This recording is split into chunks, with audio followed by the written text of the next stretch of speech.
Existence perfect? The world is perfect right now? Huh? You said it's perfect. It's perfect? The world is perfect right now. Looks like you had a good breakfast and came.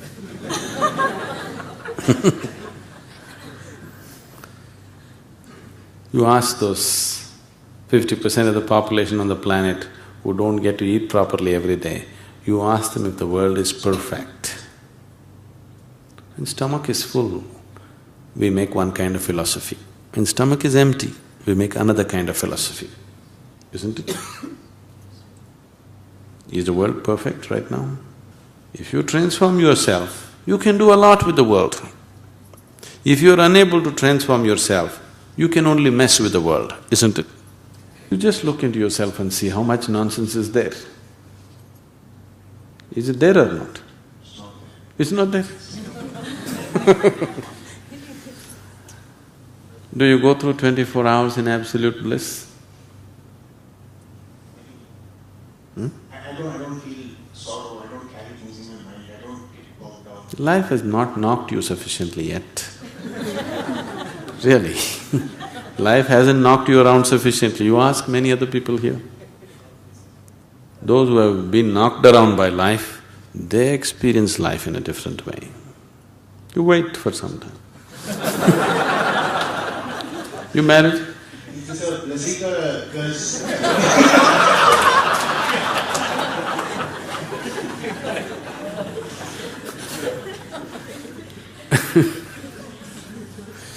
So, existence is perfect. The world is perfect, everything is okay with me and the world. Why any change? We must be living in a dream.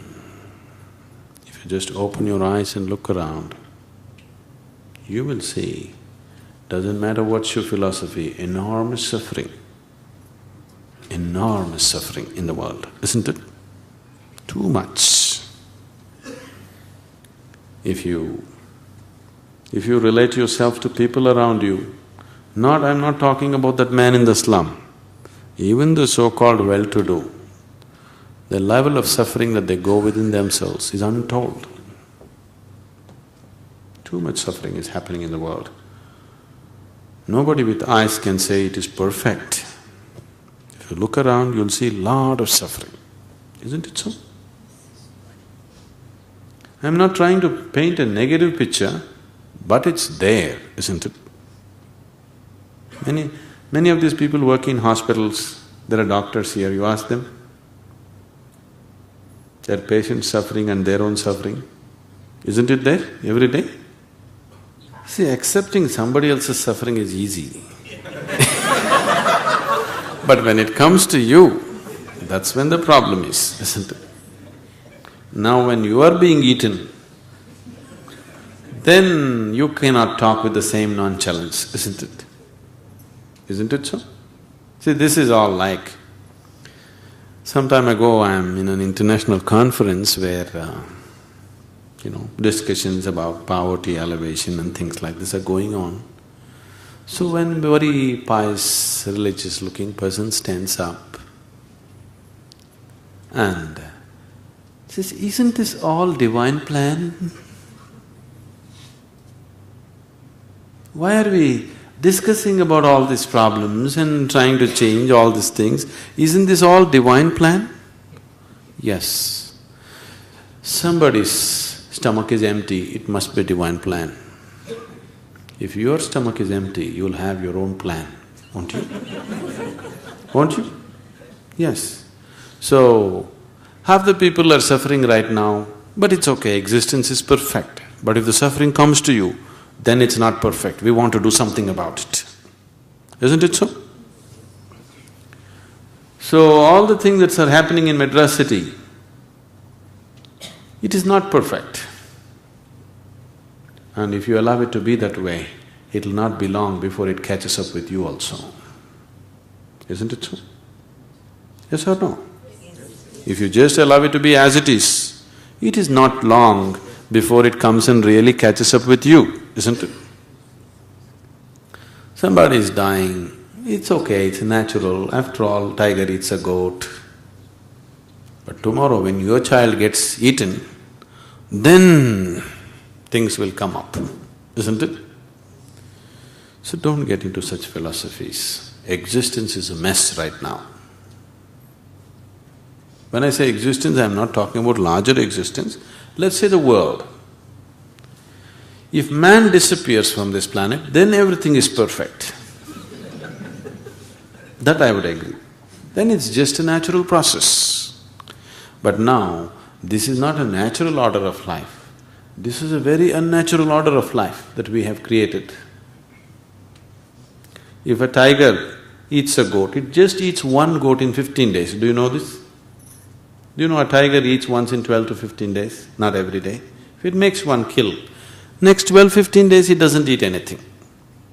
But man's nature is not like that. He wants to make a kill every minute of his life. Isn't it so? So this is not a natural order of life. If you went by the natural order, stomach is full, you shouldn't touch anything in the world. That's not how it is. If your stomach gets full, you want to get the whole world for yourself. That's the way you are made.